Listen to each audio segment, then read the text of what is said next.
Chosen one, they'll call you cold once you stop burning bridges to keep them warm. Valerie, talk to them. They'll say you changed when really you just stopped volunteering for the fire.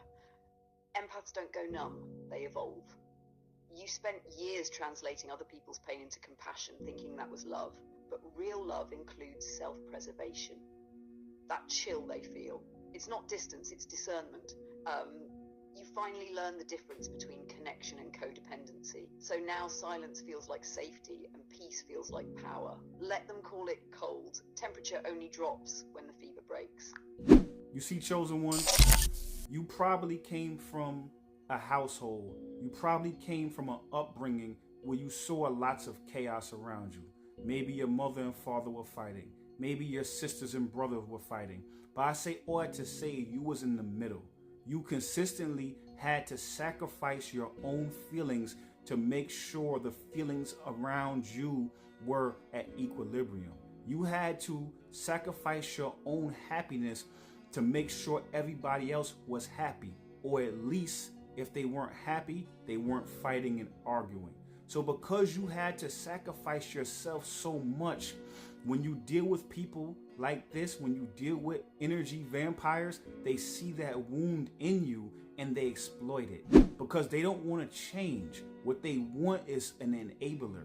They want someone to enable them to continue on the bad behavior and the bad path that they were going upon. So now once you start to apply love to yourself and you start to give that love inward, you start creating boundaries. And now you retain your abilities as an empath while simultaneously you obtain discernment. You obtain healthy boundaries. Valerie, talk to him. Yeah, because empathy without boundaries isn't love, it's leakage.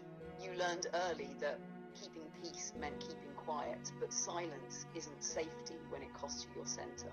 Those old programs taught you to read the room before you ever read yourself.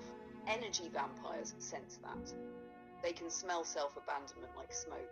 The moment you start pouring inward, they panic because your self-love exposes their self-avoidance. But that's the evolution. When compassion meets clarity, you stop absorbing other people's storms. You start reflecting them. You become the calm that chaos can't penetrate. That's when empathy turns from survival into strength. You see, chosen one, once you go back into your mind, it's like you use your mind as a time machine because you can go back and you can rewrite scripts. You can rewrite the past to be able to affect the present and the future. I say all that to say is that when you go back into your mind and you start thinking about your past and you start realizing all the times you sacrificed yourself and sacrificed your happiness for the perceived peace that you were obtaining, you were causing wars inside of yourself. And those wars that you created inside of yourself actually cause more destruction in wars around you. What you have to realize is not about being selfish. What it is understanding that everything is inside out, not outside in. So once you go back in that mental time machine and you start rewiring how you think about it, you start seeing that by you trying to keep the peace, you were causing wars inside of yourself. And those wars inside of yourself were actually disrupting the peace. So once you start to rewire your mind and realize that, now you have to then say, if I have peace within myself, now there will be peace around me. Now people will see how peaceful I am, and that energy will radiate out of me and then radiate back towards me. So now you become the epicenter of the change that you want to see. Valerie, talk to him. Yeah, because the war was never between you and them, it was between your truth and your conditioning.